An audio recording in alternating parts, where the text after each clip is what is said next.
Thanks very much. Okay, so I'll start again, which is reading out this quote from George Washington in his own handwriting. It's not my intention to doubt that the doctrines of the Illuminati and principles of Jacobinism had not spread in the United States. On the contrary, no one is more fully satisfied of this fact than I am. George Washington, 1798. So he's telling you that the Illuminati is real and is a real factor in the United States when the United States is being set up. You know, he's the guy that would know, right? George Washington. So here's a bunch of photos of people in skull and bones robes. There is some chatter on the internet that if you look at the back row, the tallest person in the photograph, that is Alan Dulles, and then others have said that that's Robert Mueller. So I'm not sure really who any of those people are or even where that photo came from. But, you know, this is the type of stuff that's going on, and this is the type of stuff we'll be talking about today. All right.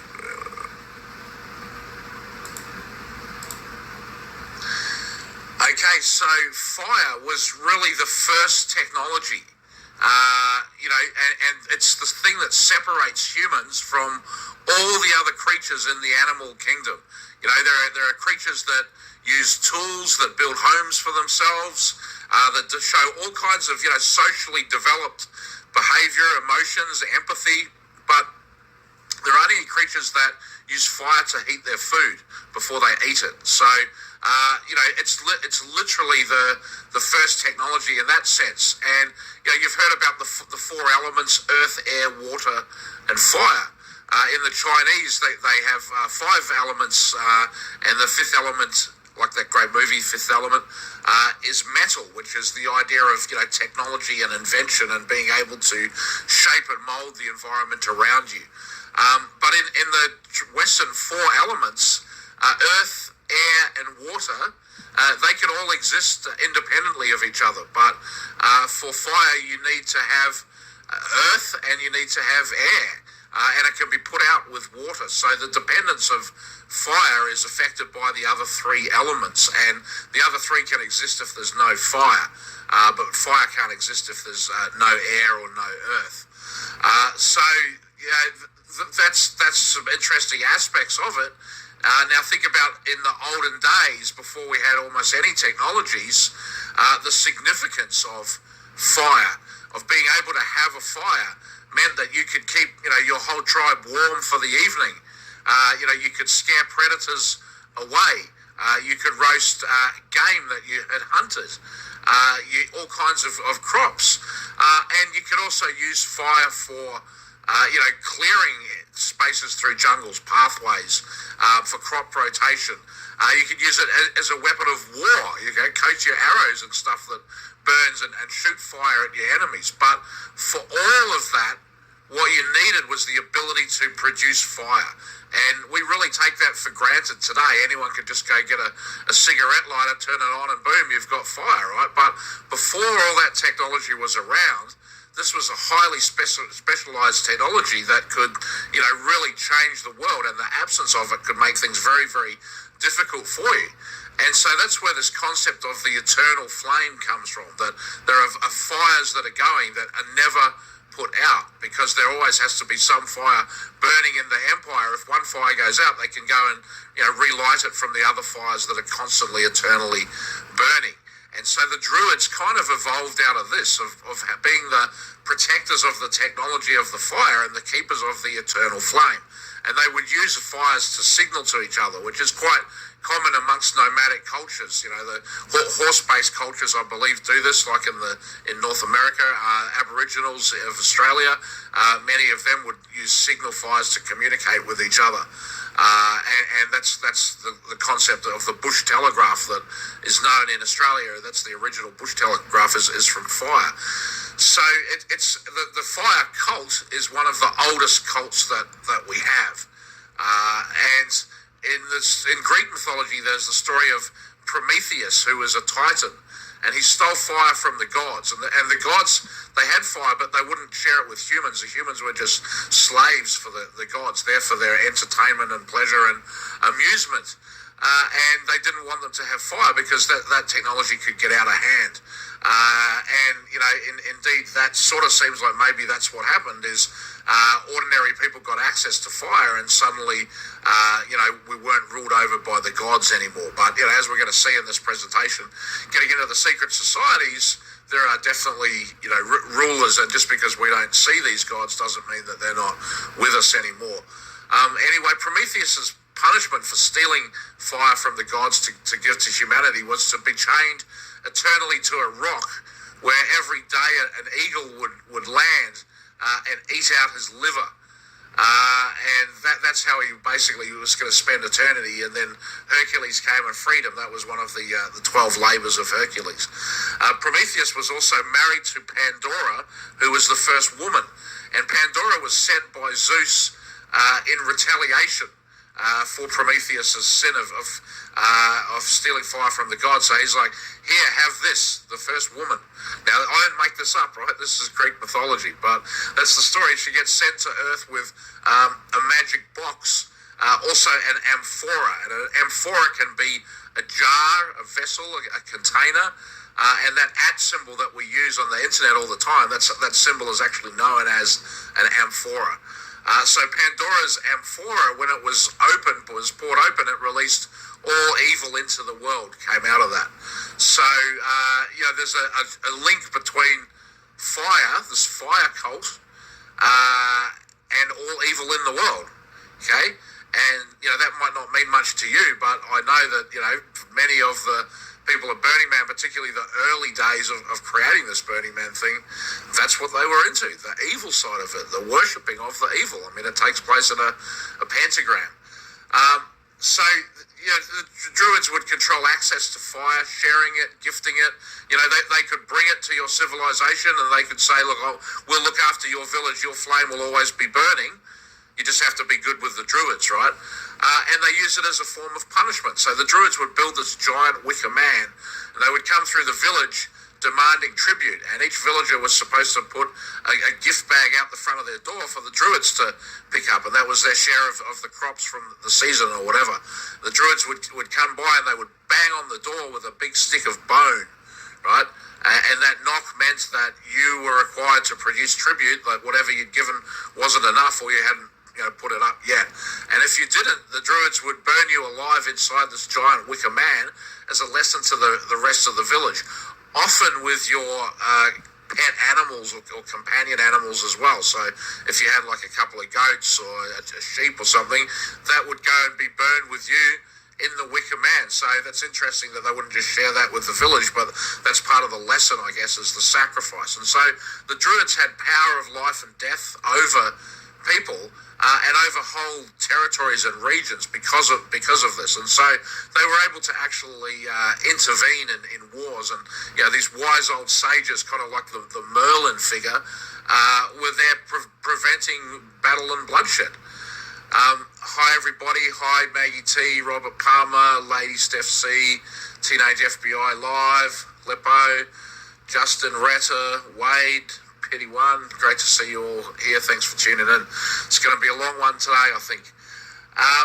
So Archimedes, he was a famous mathematician, scientist, philosopher, and he came up with this magical fire and basically was able to set fire to the sails of the enemy fleet using concave mirrors that really focused the sun's rays into almost like a laser beam that was able to create fire out of nothing. So you imagine what that technology must have seemed like complete wizardry back in that day, that, we're going to take your city, we've got a fleet of, 100 sailing ships full of soldiers, and suddenly every ship is on fire and there's no dragons in sight, right?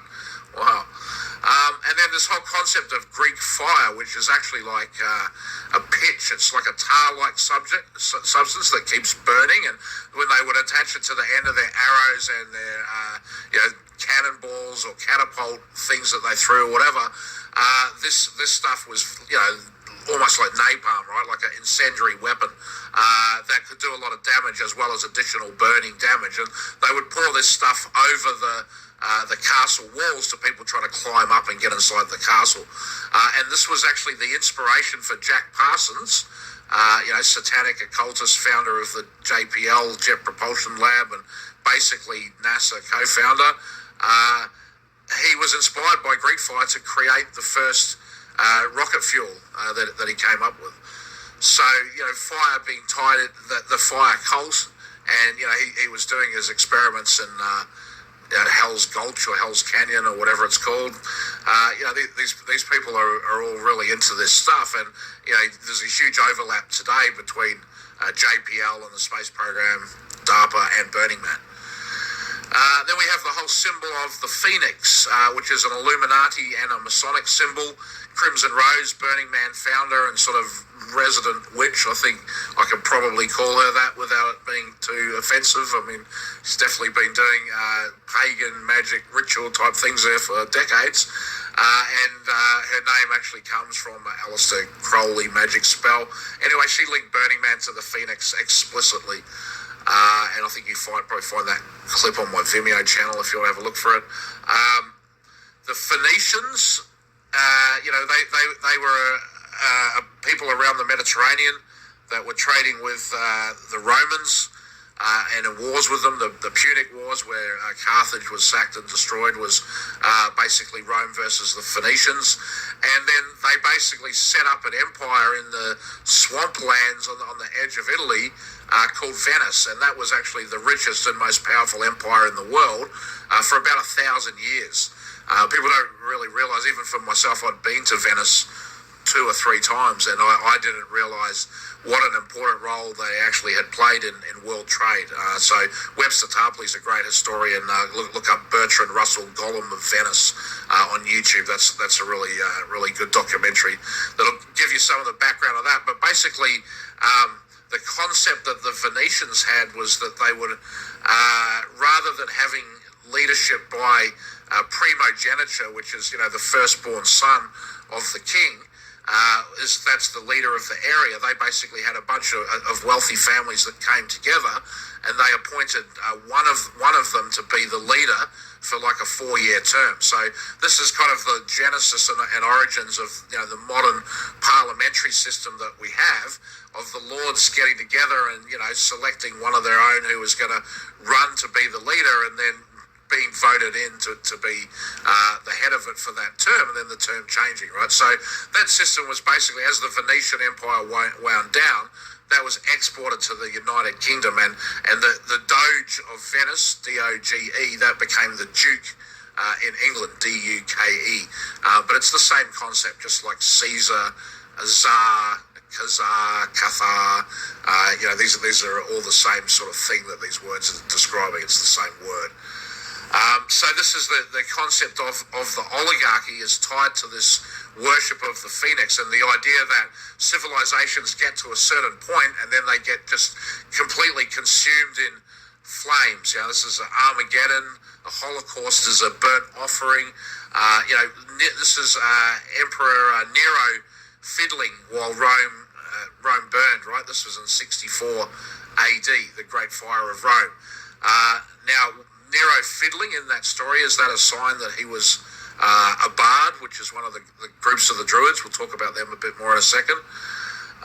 And there was also the Great Fire in 48 BC that destroyed the Library of Alexandria, and Caesar burned his ships when he got there. So that's it for his troops. You're not going home. We just have to become conquerors in this new land.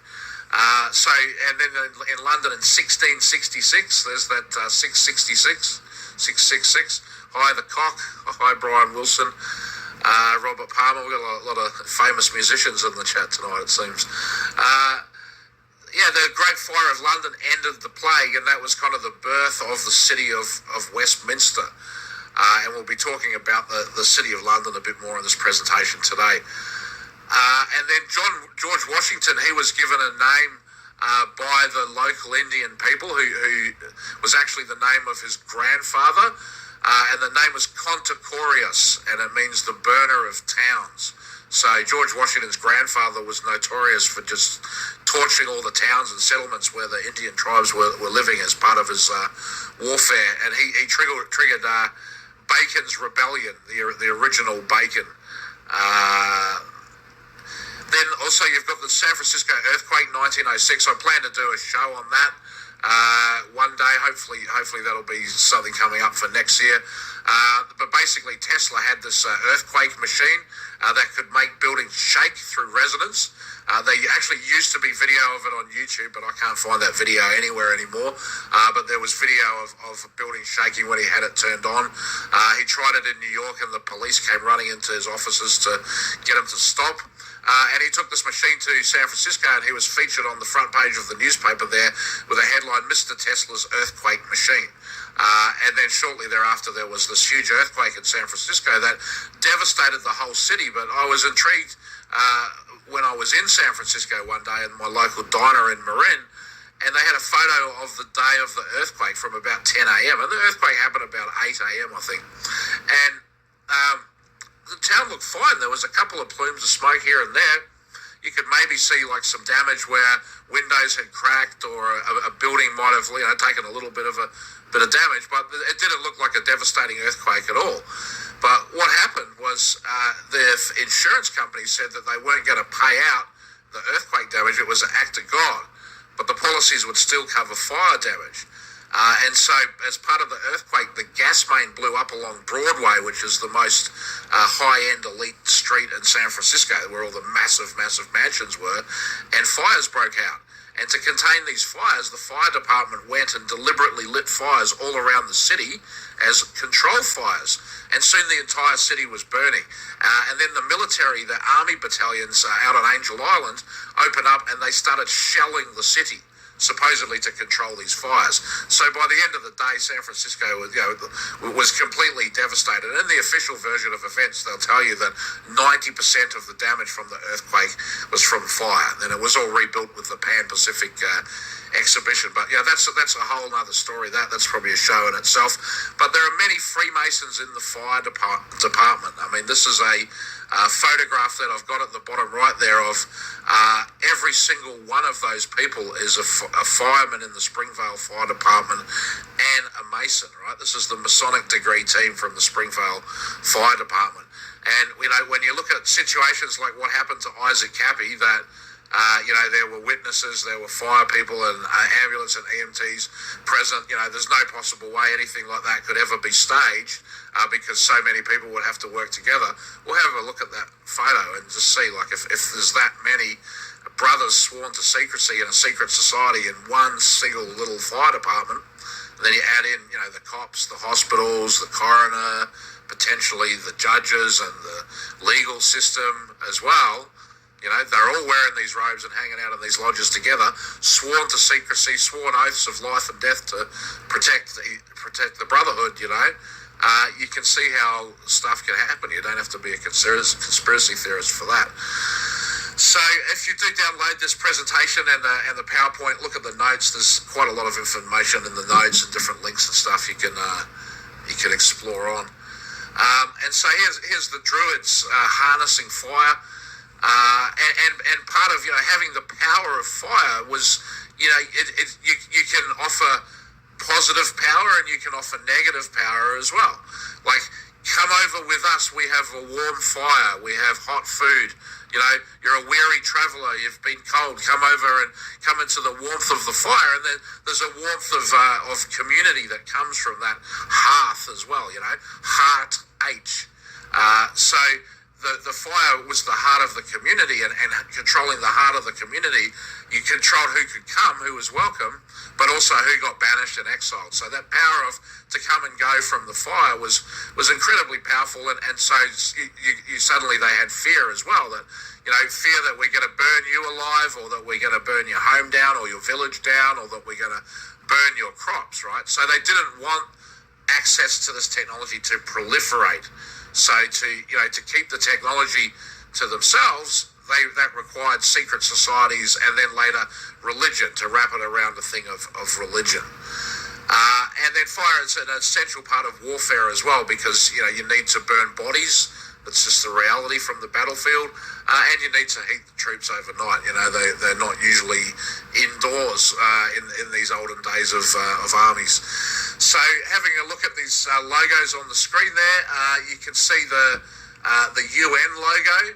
it has these laurel wreaths around it, and then the Federal Reserve symbol. It has an oak wreath on it as well. These are the symbols of the Druids. I mean, it's a clear sign that the Druids are involved in these things, and that's the power of this group, right? That they've been around for thousands of years. Merlins making peace between kings of rival nations, and building their power on technology and intrigue and secrets. And they're still around today and still doing that today. And they put their symbols everywhere. Like when you start seeing, a sheath of corn is another one. But particularly have a look for this laurel wreath or this oak wreath symbol, and you'll see it on so many different things. And then you look into who's behind that company, and I bet you'll find secret societies, Masons, Templars, whatever on that. So the different levels of Druid, there were these bards and ovates who were sort of more. I guess the ovate was more like the witch doctor. They had the knowledge of potions and plants and herbs, so that would include poisoning, the ability to do poisoning, as well as healing technology. And then there were other Druids who were more of the judges, and their job was to be fair and to hear both sides of an argument and to come up with a solution that would let the parties move forward. So really our entire judicial system is based on the role that these Druids played in civilization, before there was any judicial system. So it's not surprising then that it would be, completely infested with these Freemasons and lodges and secret society people. They had the Stonehenge, and we're going to talk about that in a second, but they also had these dolmens, which are basically like just massive rocks, and they would, I guess, do sacrifices on them. They would stand on them to talk to the crowd. But usually you would see like maybe one or two of those big Stonehenge like rocks together as a druidic site. So Stonehenge is a very unusual site in that it's got so many of these rocks in one place, and you really don't see that anywhere else. So this concept of the trick or treat and the bonfire, that comes from the Druids. All Hallows Eve would be, one of their feast days where they would demand the trick or treat, and if you piss them off too much, you're burning in the giant wicker man. There's a picture of that there, artist's impression. And then the Hollywood, they would have these staffs, these sort of magic wands, and that was the tree they liked to make the wood of, the holly tree. So therefore we get the Hollywood. Hollywood, of course, the movie's coming from the Crotona colony of the Theosophy Society. And that part of being a Druid was initiation into the mystery school. So they would be pilgrims. They would go travelling around, long voyages to. It's sort of a little bit like Game of Thrones, where Arya Stark goes and learns to be an assassin. Well, the assassins was actually one branch of these mystery schools that was training. If you could make it to their lodge and you were trained in their ways, then you would get these type of powers like the power of oration, to stand up in front of people and persuade them, to groups of people to do your bidding, and the powers like poisoning, technologies like this fractional reserve banking that came from the Templars.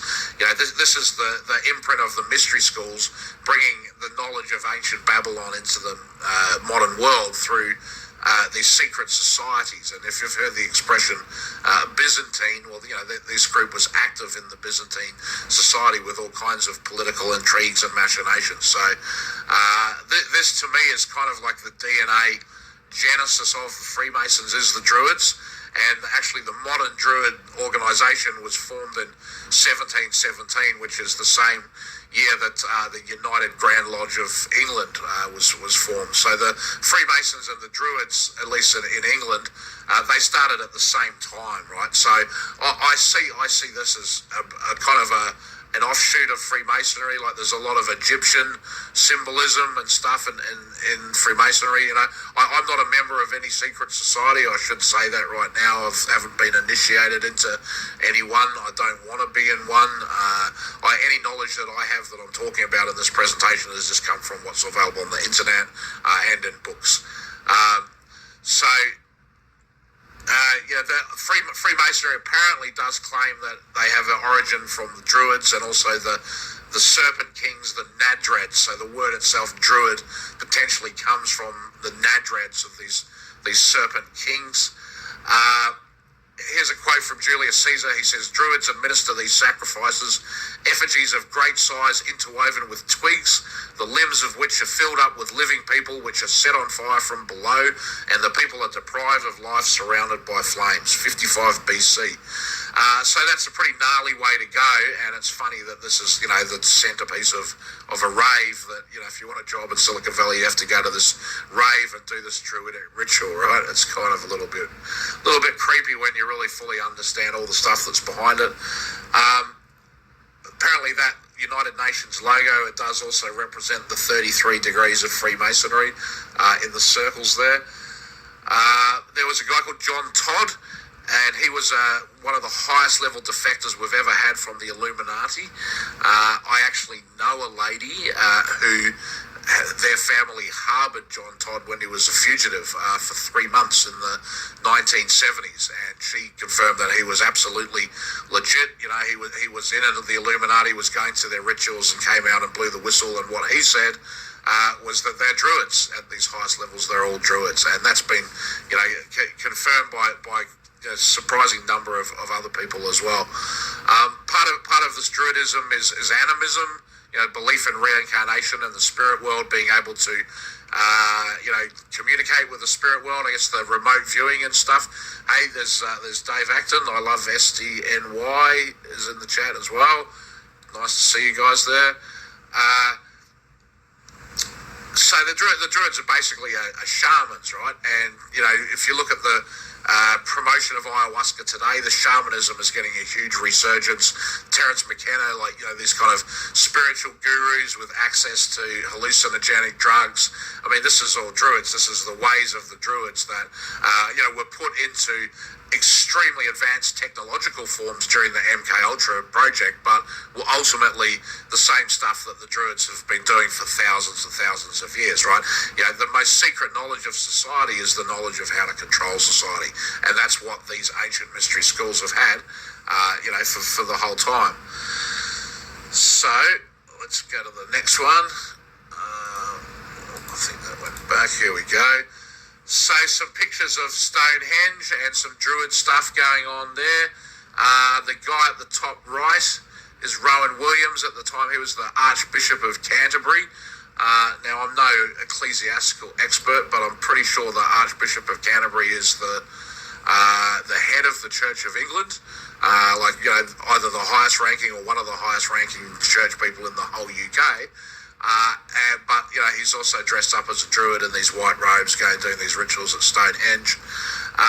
You can see some more of the robes and stuff. Some of them do have like some spirals and swirls on that kind of look like the pedo symbols. I think we got to be careful saying that anyone that ever has a spiral anywhere on a robe, they must be a pedo, because it is like an ancient occult symbol. It's just like saying anyone with a swastika must be a Nazi, when the swastika was being used thousands of years before the Nazis. So there's a picture there from Eyes Wide Shut. You know, these robe rituals, I think that a lot of what's going on with the sex trafficking and the overlap of that with the intelligence agencies is plugging into this ritual abuse, which is happening with these sort of lodges and stuff. This is going on in this day and age. We don't see it on TV all the time, probably, but we don't necessarily know who those people are, but some pretty high-powered people are doing this type of stuff. On the right there is actually Burning Man, their lamplighter ceremony, when they light all these candles every evening around sunset with a fire that's originally created in a cauldron called El Diablo, the devil, the she-devil. and they have a ceremony where they lay the golden spike to commence the creation of Black Rock City, right in the dead center of the pentagram. And they bang this golden spike in, which is, evocative of when Leland Stanford completed the Trans-American Railroad, the Transcontinental Railroad, by hammering in a golden spike. So this is like sort of symbolizing the links to Stanford. And so they get this cauldron, El Diablo, the cauldron that's going to cook people's souls. They talk about that in like a sort of a prayer they do at Burning Man when they do this golden spike ceremony. And then they have like an obsidian mirror that they use to light the fire inside the El Diablo cauldron, similar to what Archimedes had with his magic fire. And then they light a whole bunch of individual torches from this cauldron, which burns throughout the whole Burning Man. And then they go and they light the huge standing lamp lights that you can see on the pictures there, with torches hung over their shoulders, like you can see in the image as well, going around every single night in a ritual ceremony in robes, marching and doing this type of stuff. So very Druidic style imagery going there, and this fire cult symbolism. Obviously pretty strong fire magic going on at Burning Man. You can read more about that at Burners Not Me, of course. So Stonehenge, this also could be an episode in itself. It's such a fascinating story. There's some photos there of Stonehenge under construction. So the myth is that this is like this ancient relic, but in fact, England is not that big of an island. It was pretty well explored for quite a long time, certainly before the church arrived, but even before Julius Caesar arrived, other people had travelled through England, and sites of note of England were quite well known, but there's almost nothing at all recorded anywhere ever about Stonehenge until the Druids and the Freemasons were founded in the 1700s. And then after that, stories and paintings of it and stuff like that sort of started to appear. These photos are not hoaxed, they're not doctored, they're actually on the UK National Archives. You can get them. And the description there says that there were some renovations done to Stonehenge so that the stones had to be moved. But at the very least, by the official story of it, the positioning of Stonehenge, that's like, it's so amazing that it's aligned to, the morning sun when it comes up and the solstice and stuff like that. That was not the original positioning. These stones were moved around to put them in that position that was calculated using modern technology like cranes that could lift the stones up like that. So that's... don't be fooled by the psyop of Stonehenge. The area where it is like a ton of like military stuff, military bases and things like that. The Grateful Dead, and if you watch Crypto Beast 20, I talk about this a little bit, that there was a tie-up between Alembic Sound and the Grateful Dead. They were basically, their building was next to Hamilton Air Force Base, and they were sharing amplifiers for the Grateful Dead with the US Navy submarine program. Well, there's a very similar story like that about Turbo Sound, which then became the Function One speaker technology, which is famous. And if you go to any raves, you'll hear these Function One systems. They sound absolutely incredible. Horn-based speaker that came out of Naval Acoustic Warfare Research, and that company had their offices on the Defence Research Base area that's right by Stonehenge, and that's where the Glastonbury concert with its big, occult pyramid stage was built using this technology developed by Turbo Sound. So also the Duke of Salisbury, I think it is, where Stonehenge is located, very powerful and ancient family there.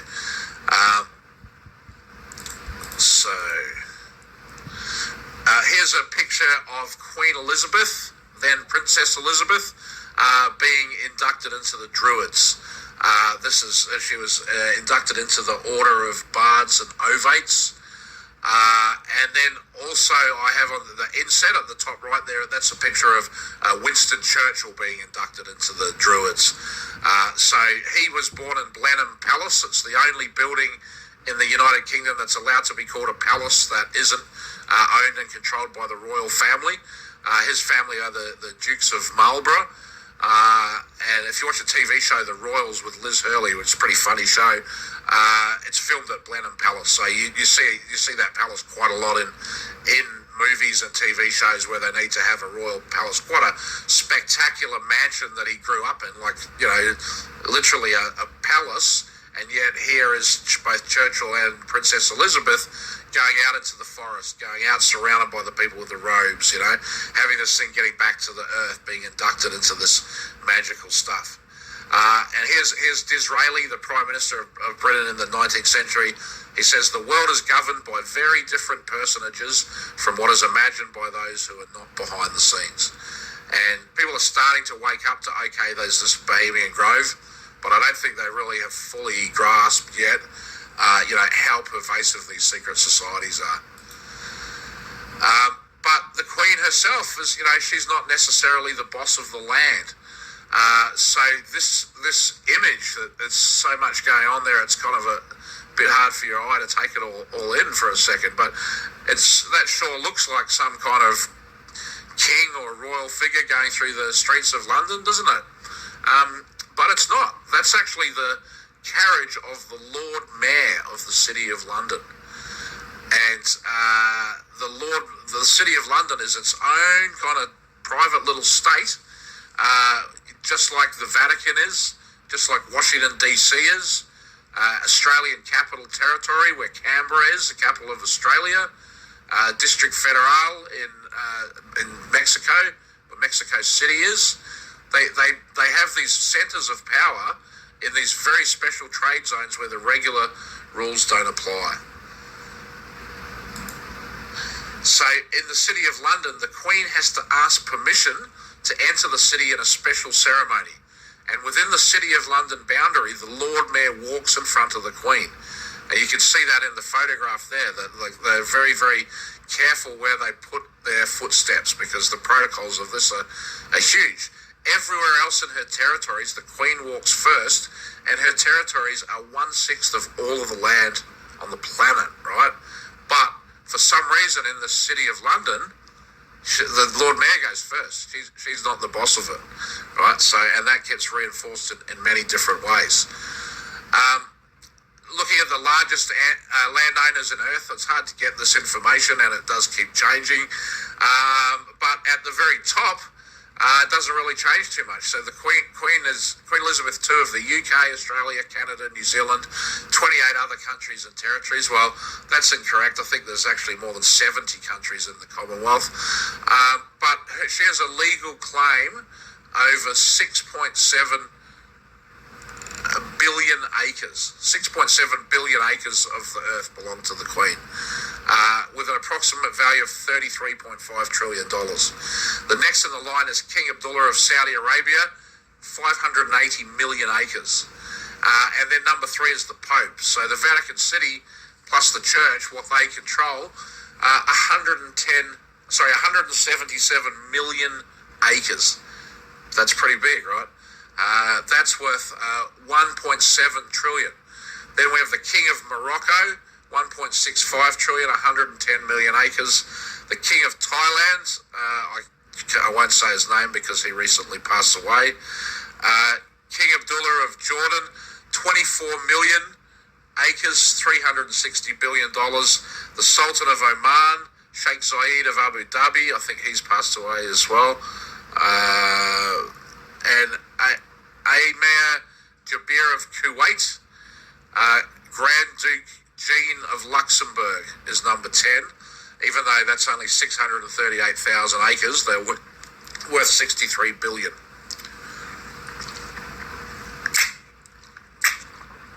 So you can see that the Queen has a lot of land.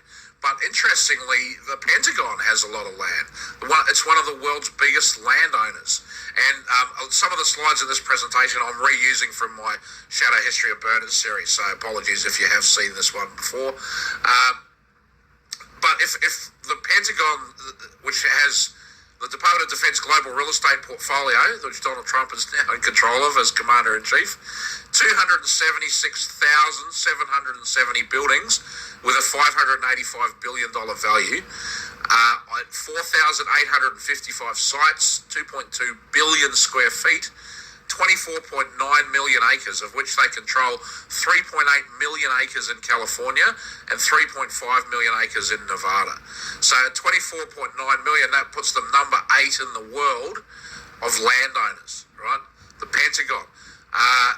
Total troops, 1.3 million, 5,000, more than 5,000 permanent bases. Special operations forces are active in more than 100 countries, and permanent bases are in more than 80 countries. The US has more than 800 bases in other countries. Britain, France, and Russia combined have 30 foreign bases. So, I encounter in social media all the time, how can you care about US politics when you live in New Zealand? Well, US politics affects the whole world because of this, right? How can America say that no one else in the world should be interested in anything they do when they have 800 bases in other countries, and Britain, France, and Russia combined only have 30 bases in other countries, right? I mean, this is crazy. So if you think about the Pentagon as a real estate empire, it definitely gives you interesting perspective on world events. And then think of the players within this real estate empire who are moving the pieces around, acquiring new territories or whatever. Almost all of them are members of these secret societies. So they're really working to advance the goals of the secret societies. Coming back to the City of London, it even has its own throne. Yep, that's the throne of the City of London. And it has this crazy carriage. So first of all, at the